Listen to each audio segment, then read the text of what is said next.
Fue virtual. Hoy en día es feriado. Estenosis aórtica interparsegundo parcial de De insuficiencia mitral.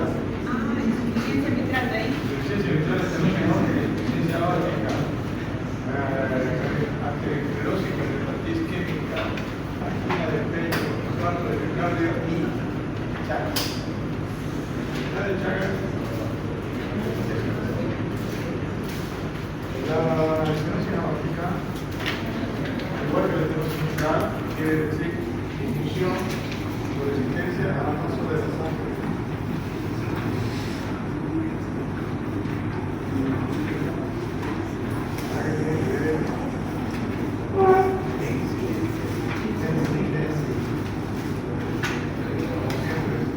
Entonces, ¿qué es lo que ustedes tienen que razonar?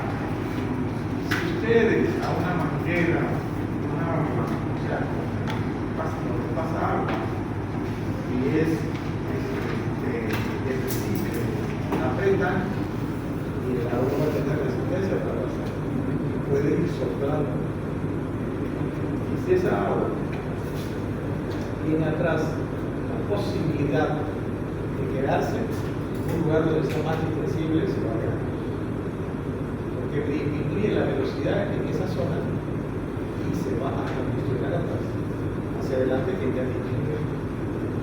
Eso es físicamente lo que sucede con una corriente. Pero nosotros tenemos que ver cuáles son las repercusiones hemodinámicas en relación a la estructura, a la cavidad. Cuál se agranda, cuál se engruesa, ¿no? En relación a los volúmenes y la presión. Ya vimos estenosis mitral y vimos desde dónde empezaba la modificación de la estructura del corazón. Cuando vimos insuficiencia mitral también. Ahora vimos estenosis, que hay una resistencia al paso de la sangre de aurícula a la aorta. Entonces, ¿quién va a sufrir primero el ventrículo izquierdo? Después la aurícula y después de forma retrógrada. Y es ya es lo mismo, porque ya vivimos en lo mismo. Solamente hay que pensar de que el problema es más adelante, de que la obstrucción es más adelante, y que ya se ve involucrado más el ventrículo izquierdo. Y eso ya lo interpretamos. ¿Es sobrecarga de presión o sobrecarga de volumen? Sobrecarga de presión está otra cosa.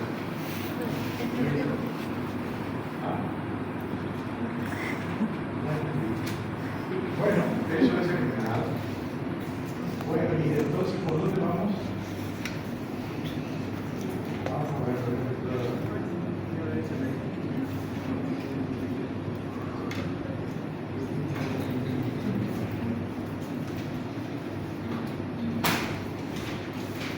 Dijimos que había 3 tipos, pero nosotros nos referimos a la valvular y que no habrá nada congénito. Sin embargo, la válvula bicúspide que es congénita provoca alteraciones generalmente en la tercera edad, porque hay un proceso de fibrosis y a veces de cicatrización, que es una de las más frecuentes actualmente, porque es aproximadamente el 0,52% de la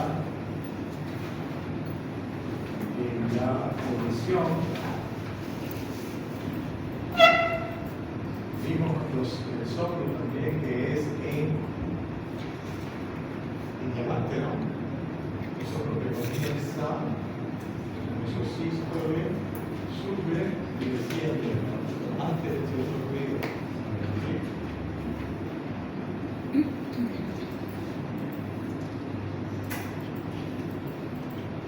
Fisiopatología que cuando la volver del cuerpo se observan ya los gradientes de presiones. El gradiente de presión simplemente tienen que interpretarlo como diferencia de presión. ¿Dónde va a ver la presión? En el ventrículo. ¿Por qué es el que hace la fuerza? Si al haber obstrucción, la sangre que tiene el ventrículo no pasa la cantidad necesaria para que esa presión se manifieste en la aorta por la obstrucción. Entonces pasa menos. Por lo siguiente, la presión en la aorta va a ser mucho menor que en el ventrículo. Y dijimos que depende el soplo no del tamaño, sino no del orificio de salida solamente, si son del tiempo que se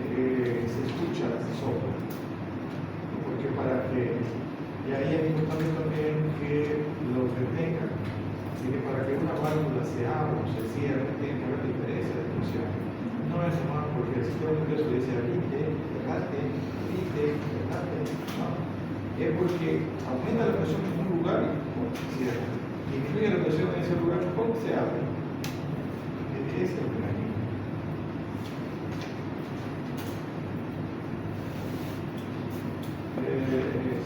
La clínica, los números son clorhidratos muy avanzados, de camilolismo, ¿no? ¿Y por qué clorhidrato? Porque disminuye la capacidad de contracción.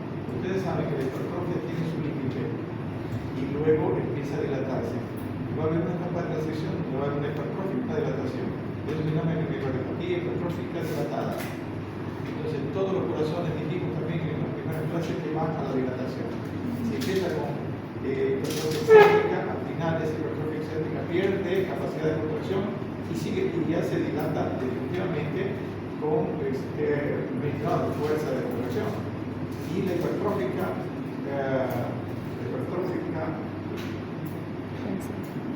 concéntrica igualito va a ir dilatándose. Todos los corazones al final, si la persona sigue viva, se van a dilatar. Por consiguiente, va a haber una insuficiencia cardíaca sistólica y diastólica. Porque es histórica porque no tiene capacidad de contracción porque la resistencia cardíaca es aumentada, y diastólica porque a pesar de ser grande ya no tiene capacidad también de distensión. Sistólica y diastólica. Dijimos que la angina de pecho y el síncope de esfuerzo son factores o son síntomas importantes y que habiendo ya estos problemas de grave, la persona ya en 5 años puede fallecer.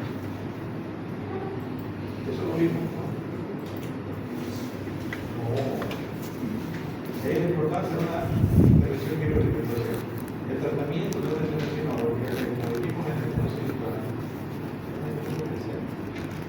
o medicación, no se puede cambiar el curso de la historia. Quizás se va a enterar el violeto, pero hasta cuándo el violeto. Quizás dar un poquito de dioxina, pero hasta cuándo. No tiene que ayudar el violeto, porque el problema es mecánico. Hay que ir y aprender.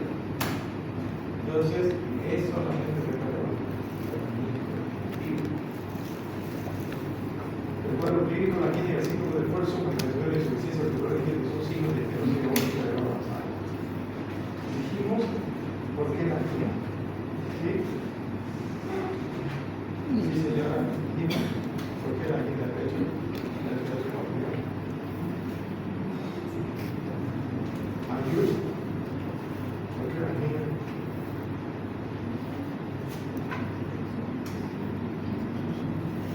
Mariana, ¿por qué la angina?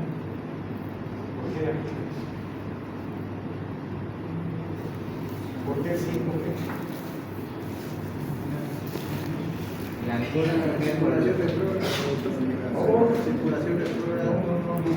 La angina tiene que ver con lo que es la demanda del resto del organismo de oxígeno y el sobreesfuerzo que este corazón va a hacer para mandar lo que es sangre para poder oxigenar el organismo.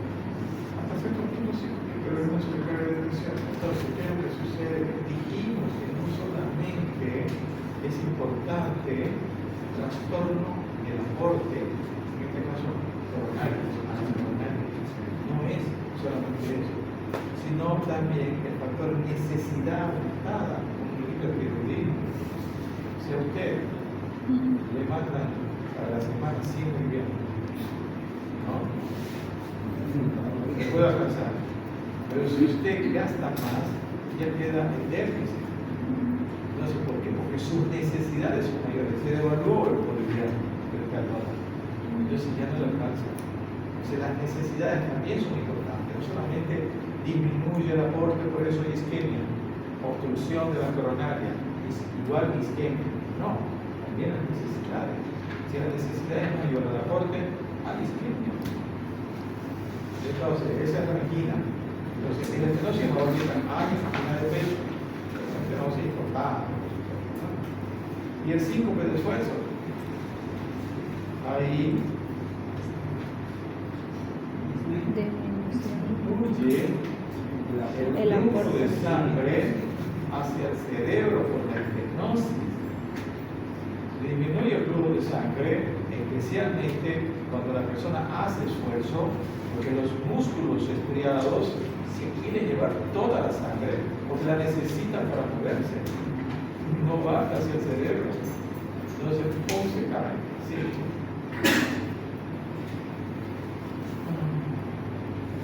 Y la insuficiencia reticular izquierda también, cuando ya llega a esa etapa, empieza a dilatarse, ¿no? Generalmente va a haber insuficiencia reticular izquierda que se va a notar más, digamos, que la insuficiencia diastólica izquierda, dijimos también que a veces se presentan síntomas sin que sea realmente por la estenosis o por la hepatitis trófica, sino porque por la fibrosis que hay de la válvula que se manifiesta en la vecindad puede hacer de que el sistema de conducción también se le cree una resistencia y el flujo eléctrico casi no pasa. Y por eso se pueden producir bloqueos auriculoventriculares completos que van a producir síntomas. Bloqueos auriculoventriculares. Ya vimos en el electro cuando explicamos que es el bloqueo A, B del tercer grado. Y además hay una arritmia por eso. Disritmia ventricular estaticular. Disritmia, ¿qué quiere decir dis? El prefijo dis. Trastorno.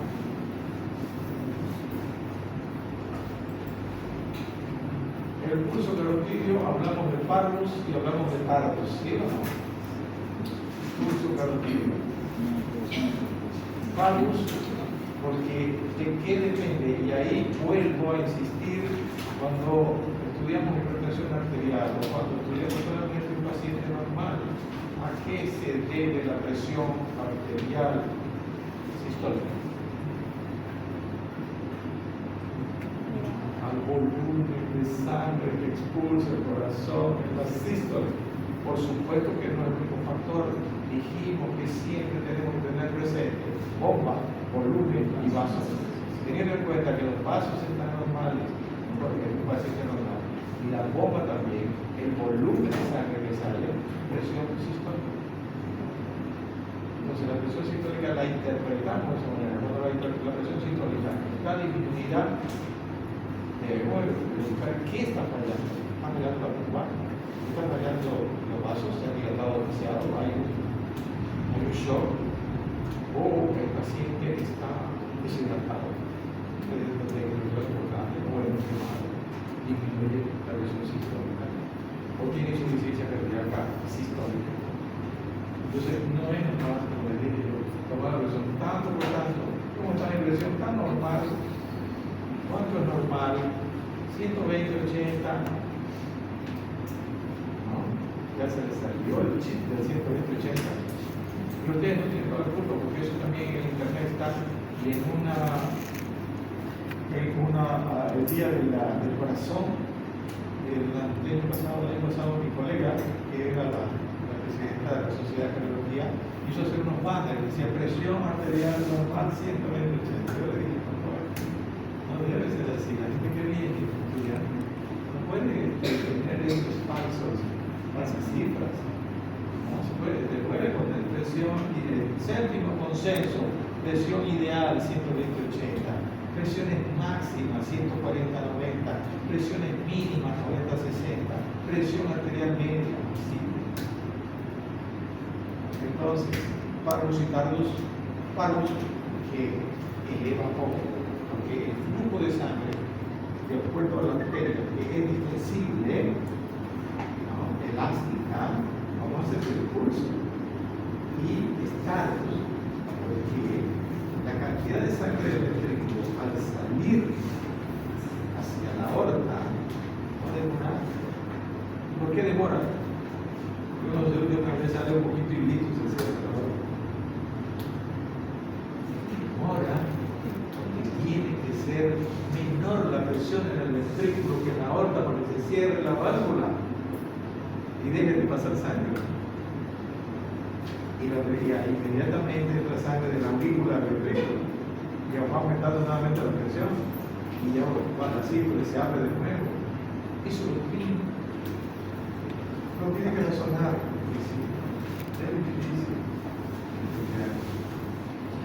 La PA es normal durante mucho tiempo del régimen. Eso es algo obvio. Obvio, ¿por qué disminuye la presión? Que tiene que disminuir la capacidad de la bomba, fuerza.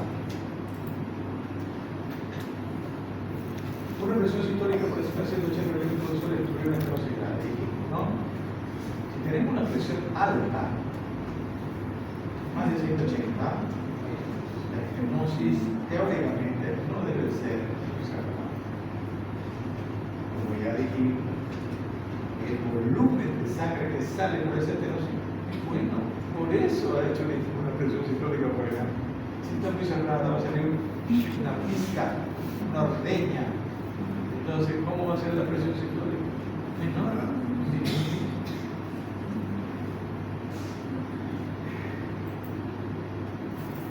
Por la estenosis supravalvular no la vemos porque es aumenta. Palpación, choque de la punta, no pasado a la izquierda, si hay hipertrofia vertebral, el choque de la punta es no es muy elevado, pero sí superior. Eso lo tenemos que interesar. ¿Por qué el choque de la punta es así? Porque tenemos un corazón que tiene fuerza, pero que todavía teóricamente no se ha dilatado. Por eso ese choque de la punta no está en ese espacio, ese choque de la punta no está fuera de la línea medio vertebral, pero sí es poderoso, fuerte, porque tiene musculatura y es sostenido porque dura bastante, se aprieta y hace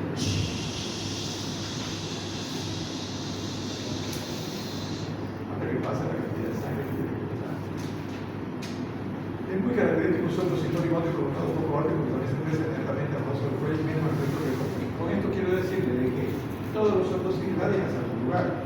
En este caso el soplo sistólico alto se irradia hacia los vasos del cuello. ¿Cuál es el vaso del cuello? Las yugulares. No, las arterias, perdón. Es muy característico un soplo sistólico alto y prolongado.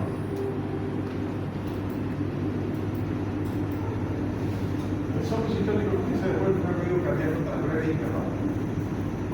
Ruido orientarse, tiempo y espacio. Primer ruido, cierre de la válvula, apertura de las venas. Cierran las aurículas ventrales, se abren las aurículas. El soplo sistólico comienza después del primer ruido cardíaco hasta la breve y cerrada. El ruido inicial. Exceptuando casos terminales que paso técnico, es decir, corazón, poca fuerza, el soplo aguante, el soplo cuanto más alargado es el menos potencia 3 por 6, más allá de la forma. Es una forma de interpretar la punta ya de que una estenosis ya es importante.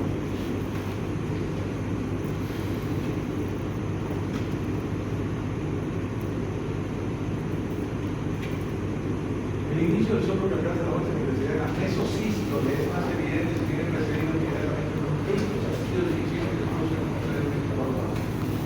Ya hablamos de chasquido.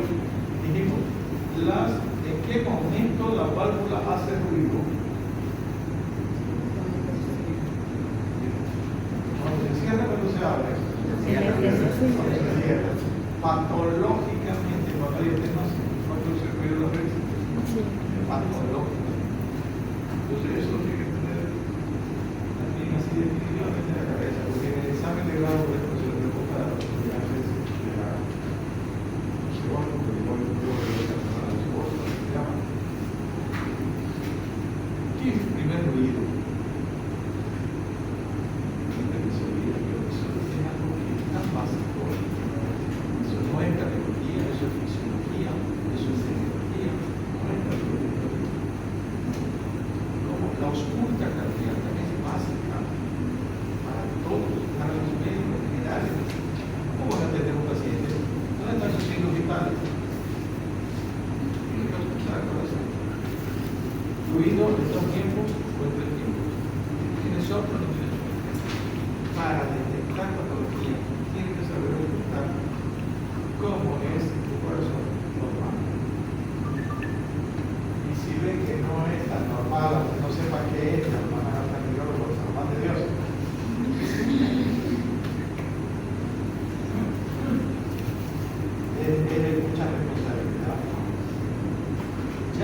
pide al especialista. No tiene que tomar la decisión si es o no es. La presencia de 8 kilos de dirección indica que la distancia es molecular. No se oculta, la calcio indicaba son sustitutos específicos que se acaba antes del núcleo óptico. Cuando este es impasible, lo cual no es de fenosis severa. ¿Entendieron? Ya, el soplo bajo, creciente, y antes de ser ruido, acaba antes de ser ruido, cuando se percibe, pero a veces no se escucha. Ahora, hay dos ruidos, 2 segundos ruidos, ¿sí? Eso todavía no se entiende. No lo entienden bien. Hay 2 segundos ruidos. ¿O no? Primer tiempo y segundo tiempo.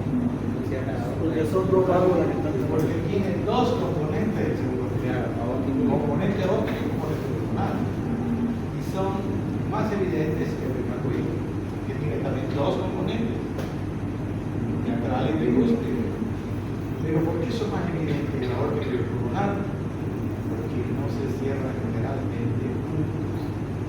Porque fisiológicamente hay una diferencia de tiempo. ¿Cuál es el primero? La aorta. ¿Por qué? Es más presión. Por la presión sistémica mayor. Bueno. Entonces, es lógico. El aprendizaje es lógico. Puede haber desdoblamiento paradójico al segundo de respiración con síntoma provocada del cerebro izquierdo. Por aquí que lo que desdoblamiento paradójico. Normalmente el segundo pico se desdobla, ¿no? En la inspiración. Y en la expiración. Se atrasa el componente pulmonar. Y aquí puede haber paradójicamente un desdoblamiento porque el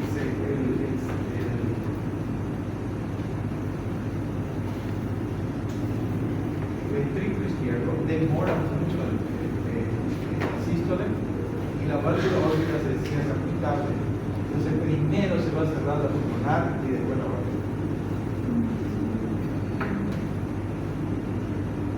Aquí en esta enfermedad es al revés. Primero la pulmonar y luego la Y también el soplo de eyección por alteración ópticamente inquiese de otra dirección muy horrible que es que se produce por la metodología circulatoria. Biodilatación óptica, pero no solo en el caso de que sacamos. ¿Qué sacamos de aquí? Sacamos de que hay otro tipo de soplo. Y sacamos también una conclusión de que el soplo no depende solamente, definición de soplo, no la saben. ¿No saben la definición de soplo? ¿Qué? Sí, Cualquier ruido que sople. que no sea primer y segundo ruido. Tienen que saber la definición de soplo. Eso es aprendizaje científico. Hay que saber la definición y después ver si es así. En boleta sale que tenemos que estar en. ¿Por qué no vamos a Odonto? Es la 16, sale en boleta. No, debería darme ya esta porque el otro día se la dio a la casa. Está bueno. Está discriminando. Entonces, no saben lo que son los soplos. Eso es mentira. Si no saben definición de soplo, ¿cómo van a hacer diferencias en los tipos de soplo, las causas? Como en este caso,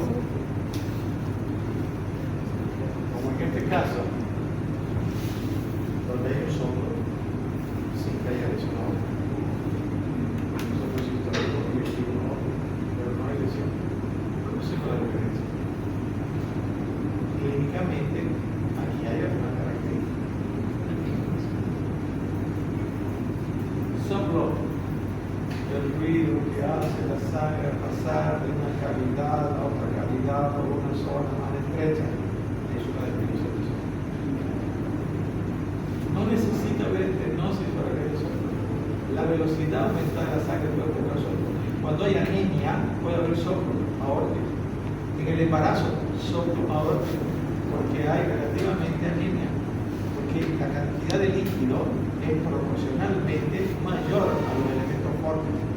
Hay una anemia relativa.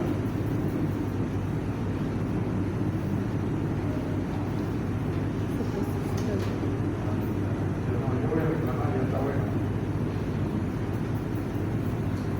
Por más que el doctor Alcázar vaya a ser el secretario de carrera, Se está postulando. ¿verdad? ¿Qué le parece? No, yo no, solamente los viejitos van a ser los jóvenes no. Yo soy más así, más grande, no puedo más. Yo estoy haciendo un cambio. Se tienen muchos privilegios, claro, la mujer, pero no, yo quiero sentir. Bueno, creo que no va a dar más cosas. Tenemos que seguir. Entonces, creo que dice esta diapositiva. Dice que el soplo por aumento de la velocidad de la sangre tiene otro feedback.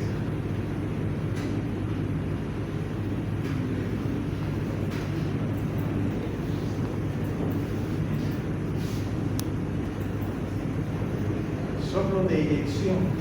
Todos los soplos que son, digamos, ¿Cuál es la por que- expulsión de la sangre, son de eyección. Cuando la sangre retorna, son de regurgitación. La pregunta, por ejemplo, de qué tipo de soplo es más frecuente en la miocarditis, ¿qué tenía que pensar?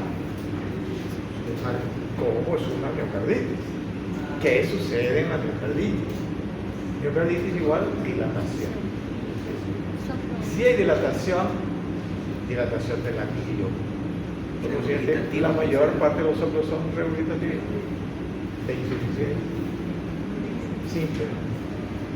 Pero es por eso, el razonamiento hay que hacer.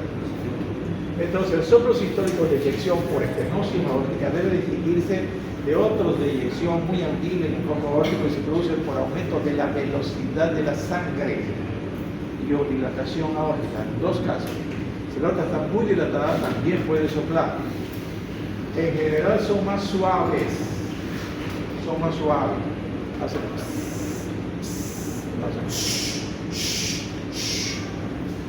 ¿ya?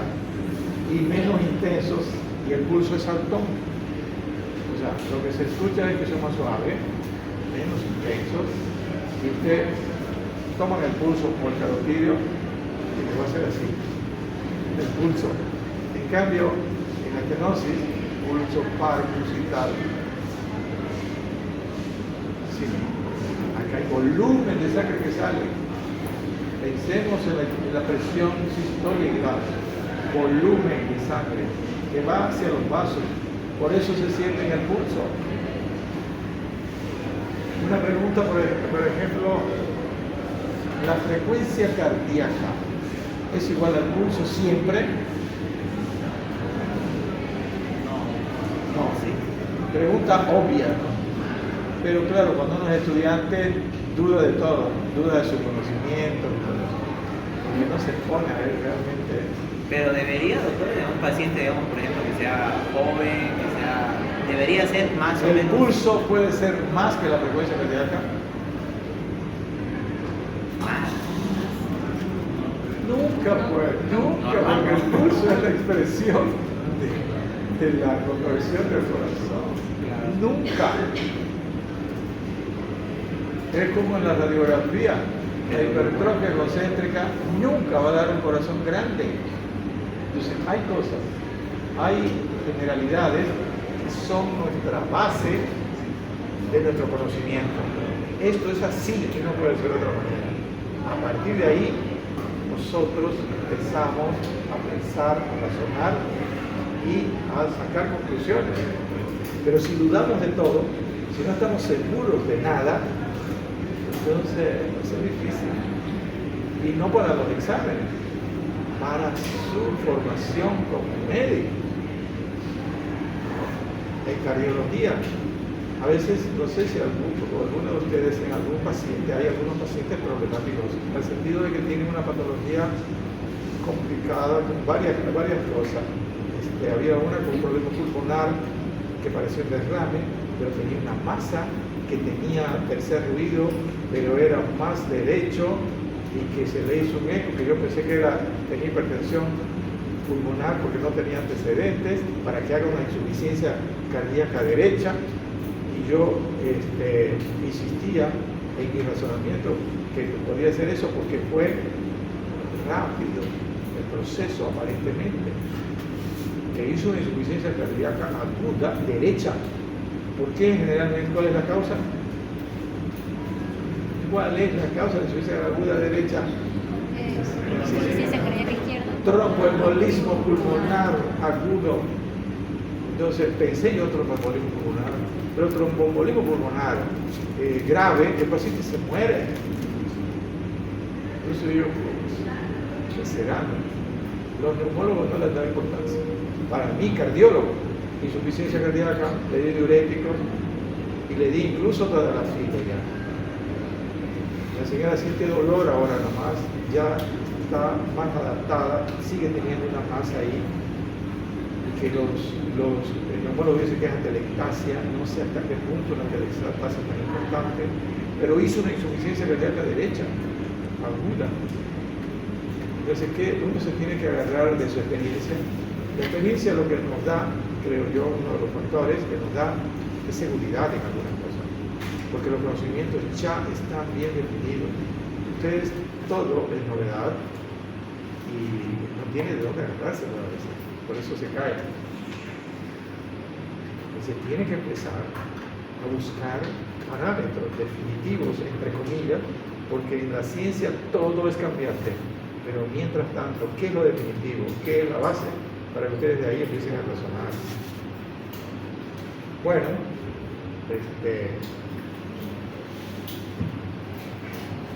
vamos a pasar el sábado, porque el 25 teóricamente se acaba la clase. Tenemos esta semana, o el jueves, el sábado, en la clase, terminamos estenosis y vamos a terminar insuficiencia. El martes vamos a empezar cardiopatía isquémica, que es larguito, 2 clases, y ya estamos en 8. La próxima es de 7 días también, el 15 o 20, y el sábado vamos a tratar de terminar. La próxima semana terminamos clases. Pero es que tiene que ser, estamos siguiendo, porque al principio yo voy lento porque a ustedes no tienen muchas bases, semiológicas inclusive. No saben auscultar, no saben tomar la presión para disculpar que les diga, pero lo primero que tiene que hacer uno es ver hacia adentro. ¿Cuáles son sus debilidades? ¿Qué es lo que tiene que mejorar? Pero se tiene que sincerarse con uno mismo. No decir, no, el docente tiene la culpa, me aplazó, yo sabía, preguntó de lo que yo no había estudiado. Entonces, no es solamente por cardiología, es para su vida posterior, para cuando entren a competir, porque Tuto Quiroga dice que la próxima, cuando él entre, ya no van a haber corrupción, no se van a vender los puestos estatales.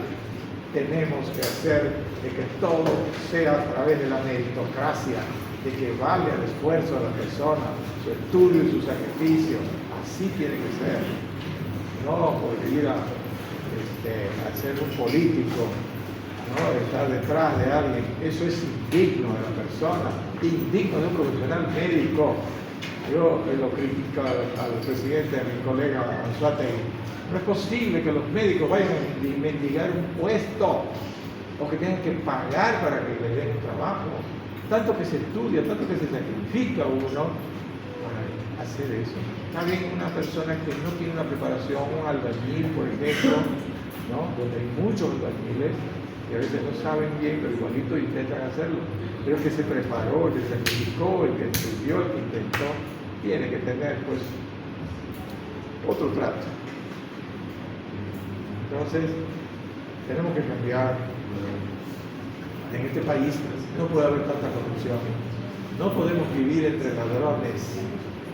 El que ve un acto de ese tipo y no dice nada es cómplice. Y ahorita, y si hubieran colegas que decían, ¿y el seguro? ¿Y el seguro? No ha hecho nada.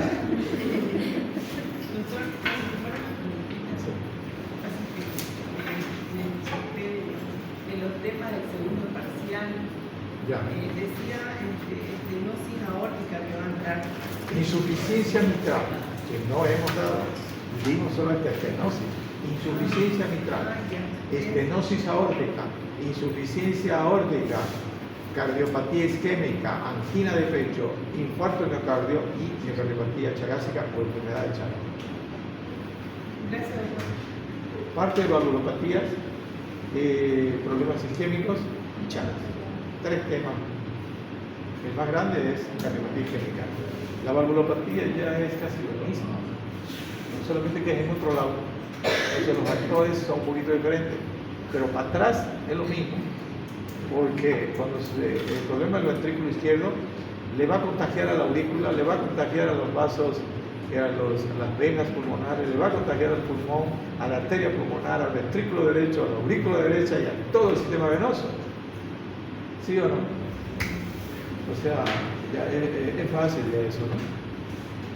Porque es lo mismo. Bueno, pero cuando uno está empezando, cree todo. ¿Alguna otra pregunta? Vámonos.